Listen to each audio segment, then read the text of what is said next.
मार्गशीर्ष शुक्ल पक्ष की द्वितीया तिथि है, जिस दिन मैंने आपको अपने मस्तक पर धारण करा है। जो भी शुक्ल पक्ष की द्वितीया तिथि को चंद्र का दर्शन करेगा, उसकी जिंदगी में कभी रोग से वो ग्रसित नहीं होगा। हम पहले भी कथा में कहे, आज फिर कहते हैं, जिसकी लीवर, किडनी, जिसकी काया बेकार हो रही हो, चमड़ी सफेद पड़ रही हो, काले काले छट्टे पड़ रहे हो, सोराइसिस जैसी बीमारी हो गई हो, कैंसर जैसा रोग हो गया हो, बड़े से बड़ा रोग, अगर किडनी, लीवर कितना भी बेकार से बेकार हो गया, डैमेज से डैमेज हो गया, उसको शुक्ल पक्ष के द्वितीया चंद्रमा का दर्शन करना चाहिए। और शुक्ल पक्ष के द्वितीया चंद्रमा का दर्शन कर कर प्रदोष काल के समय पर, कौन सा काल? शाम के समय। प्रदोष काल मालूम है सबको? सूर्य जब डूबता है उसके 45 मिनट पहले से सूर्य डूब जाए उसके 45 मिनट बाद।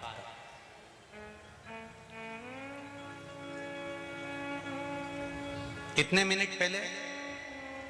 जम के बोलो जरा। 45 मिनट पहले से 45 मिनट बाद प्रदोष काल का क्रम है। चंद्रदेव का दर्शन कर कर कच्चे दूध का छींटा, सफेद पुष्प चंद्र को समर्पित करो। सफेद चंदन का छींटा चंद्रदेव को दीजिए।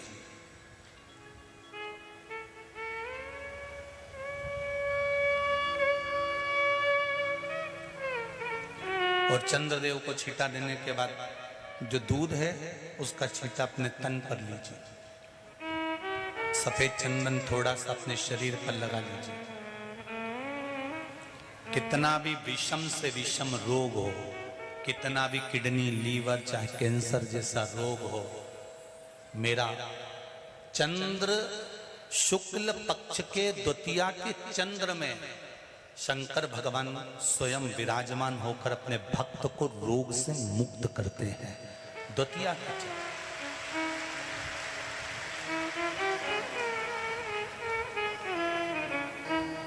जम के बोलो कौन सी तिथि है?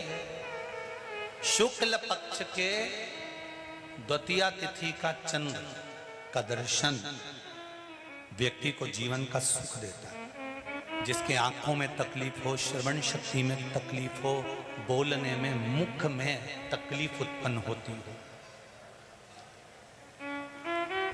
भारी से भारी रोग,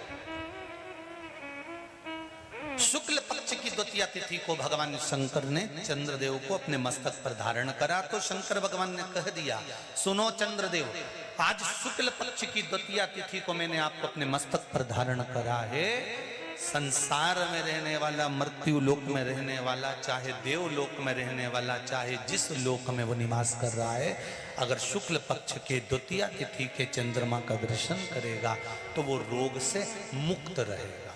अब हमारे यहाँ इतनी अच्छी अच्छी तिथियां दी हैं, कैलेंडर तक में लिखा हुआ है कि चंद्र दर्शन। अब उसके बाद भी लोग चंद्र दर्शन नहीं करें तो फिर उनका भाग्य बेकार। पंचांग में लिखा है कि चंद्र दर्शन, बोलो सही है कि गलत है? उस पर पंचांग में लिखा है कि चंद्र दर्शन, शुक्ल पक्ष की द्वितीया तिथि चंद्र दर्शन। चंद्रदेव को दक्ष प्रजापति का श्राप लग गया। चंद्र, तुम मेरी एक पुत्री के प्रति स्नेह रखते हो और बाकी की पुत्रियों की ओर तुम देखते तक नहीं। बाकी की पुत्रियों की ओर तुम देखते तक नहीं। चंद्र, हे चंद्र,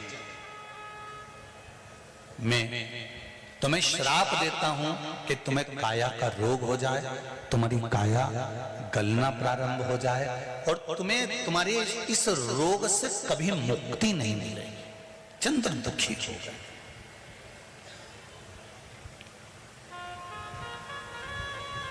ऐसा नहीं है कि चंद्रदेव कहीं गए नहीं, चंद्रदेव सब जगह गए। भगवान विष्णु के पास भी गए, भगवान ब्रह्मा जी के पास भी गए, इंद्रदेव के पास भी गए। सब जगह घूमने के बाद भी चंद्रदेव को जब सुख का भान नहीं हुआ, तब देवऋषि नारद के पास पहुंचे। जब जीवन में बहुत दुख आकर खड़ा हो जाए और उस दुख का कहीं निवारण न मिले, तो कोई सतगुरु की शरण चले जाओ। शिव पुराण कह रही है, चंद्रदेव देवऋषि नारद के पास गए और नारद जी से जाकर कहा, मेरी काया गल रही है, मेरी काया में रोग हो गया है, मेरी काया टपक रही है, कुछ कृपा कर दो। देवऋषि नारद ने कहा, पार्थिव शिवलिंग का निर्माण करो और उस शिवलिंग का पूजन करो। अब देखिएगा जरा, 33 कोटि देवी देवता में कोई ऐसा देवता नहीं रहता जो शंकर भगवान के शिवलिंग का पूजन नहीं करता हो या निर्माण नहीं करता। जब राम जी महाराज लंका पर विजय करने चले, तब उन्होंने रामेश्वर धाम की स्थापना करी। भगवान कृष्ण के घर में जब संतान नहीं हुई, गर्गाचार्य बाबा से कहकर उन्होंने शिवलिंग का निर्माण कर पूजन करी। एक एक रानी के साथ में 11-11 दिन तक मेरे भगवान कृष्ण ने पूजन करी। तो शंकर भगवान ने आशीर्वाद दे दिया कि तुम्हारी एक एक रानी से 11-11 संतान होगी। 1,77,186 भगवान कृष्ण के बच्चे हुए। ये शिव की कृपा से, ये शंकर भगवान की करुणा से, उनकी दया से।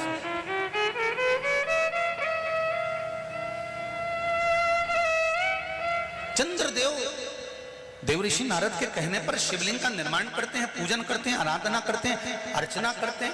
चंद्रदेव भगवान शंकर की आराधना में डूब जाते हैं और आराधना करते करते करते करते करते भगवान शंकर प्रकट नहीं हुए, तब चंद्र और दुबले होते चले गए और दुर्बल होते चले गए। शरीर चंद्रदेव का टेढ़ा होने लगा, क्योंकि केवल हड्डी का कंकाल चंद्रदेव का रह गया। मांस काया टपक टपक कर गिरती रही और चंद्रदेव की काया जब और शिथिल होती गई, एकदम दुर्बल होते चले गए। सारे पूरे महीने में चंद्र की स्थिति देखना और शुक्ल पक्ष के द्वितीया तिथि के चंद्र की स्थिति देखना। शुक्ल पक्ष का द्वितीया का जो चंद्रमा होता है वो एकदम पतला, कमजोर और वक्रीय सा होता है। किस किस ने करें दर्शन? करें आप लोगों ने दूज के चंद्रमा के?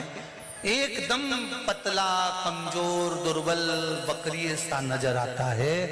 तब चंद्रदेव को देखा भगवान शंकर ने और लगा कि अब इसके प्राण रहने वाले नहीं। तब भगवान शंकर दौड़कर उस शिवलिंग में से प्रकट हो जाते हैं, चंद्र की काया ठीक कर देते हैं। तो चंद्र कहता है, आप कृपा करो। भगवान ने उसी चंद्र को, द्वितीया के चंद्र को अपने मस्तक पर धारण कर लिया और द्वितीया के चंद्र को मस्तक पर धारण कर भगवान शंकर ने कह दिया कि सुनो चंद्रदेव, आज शुक्ल पक्ष की द्वितीया तिथि है, जिस दिन मैंने आपको अपने मस्तक पर धारण करा है। जो भी शुक्ल पक्ष की द्वितीया तिथि को चंद्र का दर्शन करेगा, उसकी जिंदगी में कभी रोग से वो ग्रसित नहीं होगा। नारी को, बहू को, बेटी को यश की प्राप्ति नहीं होती। वो बहुत कुछ करती है, परिवार के लिए बहुत कुछ उसने करा, उसके बाद भी अगर उसको यश नहीं मिल रहा, उसकी यशता नहीं है, उसको कुछ नहीं करना चाहिए। आपने कुछ अच्छा करा और नाम दूसरे का हो गया कि उसने अच्छा करा और आपको मिला ही नहीं। आपने दुनिया के लिए बहुत कुछ करा, परिवार के लिए, कुटुंब के लिए, सबके लिए बहुत कुछ करा, पर आपको यश नहीं मिल रहा। तो बेलपत्री के पेड़ के नीचे हल्दी का शिवलिंग का निर्माण करो। हल्दी पिसी हुई हल्दी का शिवलिंग का निर्माण करो, उसका पूजन कर कर, घी का दिया लगाकर, भगवान शंकर की वही हल्दी का शिवलिंग का तिलक अपने हृदय पर, चाहे पुरुष हो चाहे स्त्री हो, अपने हृदय पर कंठ के पास उस तिलक को लगाएं और बाबा का विसर्जन उसी बेलपत्री के पेड़ के नीचे जल डालकर कर दें। महाराज, यश मिलना प्रारंभ हो जाता है। केवल ये यश के लिए ही नहीं होता, इसका एक क्रम और है। मान लो आप किसी मीटिंग में बैठे हो, किसी अच्छी जगह पर बैठे हो, किसी कंपनी के इंटरव्यू में बैठे हुए हो, कोई कंपनी आपके कॉलेज में आई है और आप उसमें सिलेक्ट नहीं हो रहे, तो उसके लिए भी ये कार्य पूर्ण है हमारा, उसके लिए। और ये कहां पर भी काम आता है महाराज। मान लो आप किसी कार्य के लिए जा रहे हो और वो कार्य बहुत जरूरी है कि इस व्यक्ति से मुझे ये पैसे निकलवाना है, इस व्यक्ति से मुझे ये काम निकलवाना है, और वो व्यक्ति बहुत दिन से हाथ में आ ही नहीं रहा, तो उसके लिए भी ये कार्य किया गया। अर्थात कीर्ति शुद्ध हो, पवित्र हो और यश की प्राप्ति। जानना पहचानना ये अलग बात है। भगवान शंकर ने मां पार्वती जी को, मां सती जी को जो कहा वो आप भी अपनी जिंदगी में जरूर उतारिए। सती, अपने पिता के घर मत जाओ, सती दक्ष प्रजापति के यहां मत जाओ, मेरा कहना मानना। सती कहती हैं कि वहां मेरी बहन है वो मुझे पहचानती है, वहां मेरा भाई है वो मुझे पहचानता है, मेरे पिता हैं मुझे पहचानते हैं, मेरी माता है वो मुझे जानती है। शंकर भगवान की ये कथा कर रही है। भगवान शिव सती से कहते हैं जान पहचान के ऊपर कभी मत जाना। सती, जानने और पहचानने वाले तो दुनिया में ढेर सारे होंगे, पर आपको समझने वाले दुनिया में बहुत कम। आपको समझने वाले कम।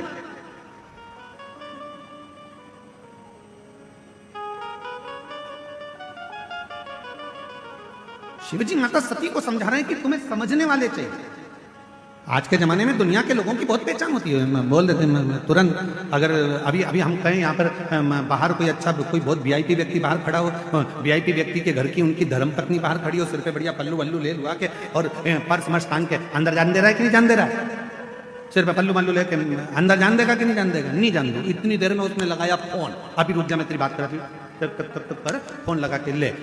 तो उन्होंने तुरंत जैसे ही नाम सुना, नाम सुनते से कह दिया अच्छा आप उनके घर से हो? भाभी जी जाइए, जाओ। अब जरा विचार करो, जरा सा फोन लगाया, नाम बताया और बाहर खड़े हुए किसी व्यक्ति ने, वो बाउंसर ने तुमको अंदर जाने दिया। नाम का इतना फल है, जरा विचार करो, पहचान का इतना फल है। तो तुम्हारी पहचान उस ऑफिसर से थी, उसका नाम लेते से तुम अंदर आ गए, तो जरा विचार करिए, जैसे ही श्री शिवाय नमस्तुभ्यम कहोगे वैसे ही तुमको भी प्रवेश वैकुंठ में मिल जाएगा। वैकुंठ एक बेलपत्र में इतना बल होता है कि 64 योगिनियां, 33 कोटि देवताओं की धर्म पत्नियां, देवियां, 64 योगिनियां, देवियां, सारी सिद्धियां, निधियां, सब बेलपत्र के इस पत्ते के दोनों पत्ते और पत्ते के बीच में जो डंडी होती है, जो बची हुई जगह होती है, सारी निधि, सारी सिद्धि और सारी देवियों का स्थान होता है। जब हम एक बेलपत्र को दिल से अपनी कामना कर कर देवाधिदेव महादेव को, ये शिवलिंग जलाधारी, ये जल बहता है, तो बेलपत्र समर्पित करते हैं दक्षिण में बैठकर जब डंडी का मुख उत्तर की ओर कर कर बेलपत्र अपने मन से कामना कर कर शिवलिंग पर समर्पित करते हैं, तो ऐसी कोई कामना नहीं जो मेरा महादेव पूरी ना करता। मैं बेटा बेटियों से कहूंगा, नवयुवक बच्चों से कहूंगा, अगर आप कंपटीशन एग्जाम में बैठ रहे हो, अपनी पूरी मेहनत करो, पूरा परिश्रम करो, रात दिन एक करो और लगे रहो, और 9 दिन तक, 9 रात्रि में 9 लाल फूल की 9 पंखड़ियां या 9 कोई भी चावल लाल कलर में कर कर, कुंकू में कर कर, अगर माँ जगत जननी के मंदिर में नहीं जा सकते, माँ भीड़ रहे, तो शिवलिंग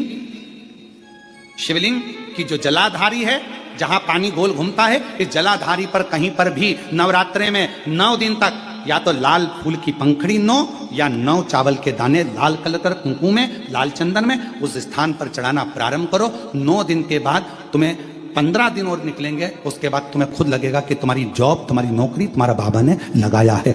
बल उसी घड़ी उसी क्षण शिव ने कहा, पार्वती आज तुमने पूरे कैलाश को सेट कर कर जमा कर उनका भरण पोषण किया है, जो तुम्हारे नाम का उच्चारण करेगा वो कितना भी बिखरा हुआ क्यों ना हो, हृदय से टूटा हुआ क्यों ना हो, उसकी दुकान उसका व्यापार चाहे कितना भी बिखर गया हो, अगर प्रतिदिन एक दुर्वा वो चंद्र घंटा के नाम से अगर मुझे समर्पित करेगा तो उसका घर परिवार व्यापार मैं खुद सेट करते चले जाऊंगा, जमाते चले जाऊंगा।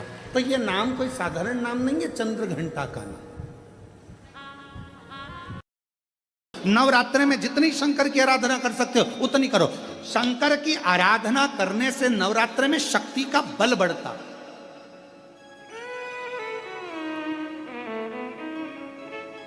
शक्ति का बल। क्यों गुरुजी नवरात्रि में शंकर जी की आराधना क्यों करना चाहिए? हमने कहा अगर माता रानी से जो मांगना है तुम्हें, अगर तुमने नवरात्रि में शिव जी की आराधना करिए, शंकर की कथा सुनिए, शंकर की आराधना करिए, शिव स्तुति करिए, शंकर को एक लोटा जल चढ़ाया, मां आद्य शक्ति तुम्हारे पर कृपा करेगी। क्यों? क्योंकि जिस स्थान पर शिवलिंग रखा होता है और जो हस्त कमल है वो मां पार्वती जगत जननी दुर्गा भवानी है। जब हम जल चढ़ाते हैं मां आद्य शक्ति अम्बा जगदम्बा 64 योगनियों पर वो जल चढ़ जाता है और जगत जननी नवरात्र में प्रसन्न हो जाती है। वो जल की इतनी महत्वता है। आद्य शक्ति को प्रसन्न करना है, नवरात्र में शिव जी को जल चढ़ाओ।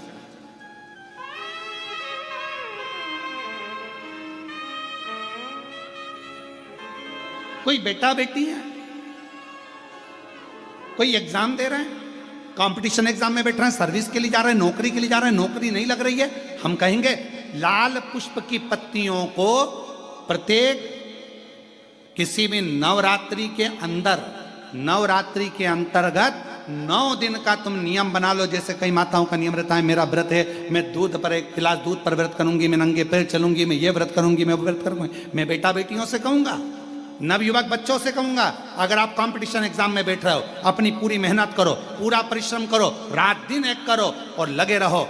और 9 दिन तक नवरात्रि में 9 लाल फूल की 9 पंखड़ियां या 9 कोई भी चावल लाल कलर में कर कर कुंकू में कर कर, अगर माँ जगत जननी के मंदिर में नहीं जा सकते, माँ भीड़ रहे तो शिवलिंग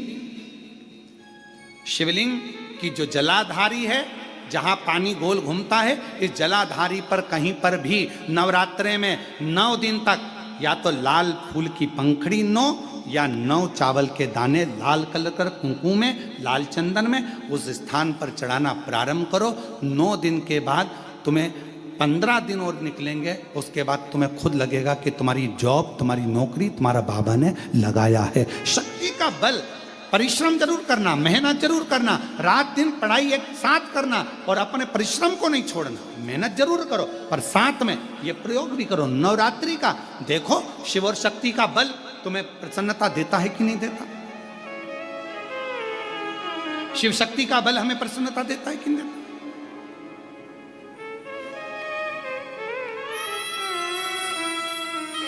अब कई लोग ऐसे होते हैं, हम नवरात्रि आई है, माता रानी को भज रहे हैं, जगत जननी दुर्गा भवानी को भज रहे हैं, पर शिव जी के मंदिर तक नहीं जा रहे, समय नहीं मिल रहा मंदिर जाने का, क्योंकि माता जी के मंदिर जाते हैं, माता जी को प्रणाम। अरे उस शंकर को पहले भजो, सवेरे उठते से ही पहला 1 लोटा जल शिव को, क्योंकि उसी के माँ जगत जननी हस्तकमल पर जल जाना जरूरी है। शंकर का चढ़ा वो हमें फल प्रदान करे, सुख दे, आनंद का दे।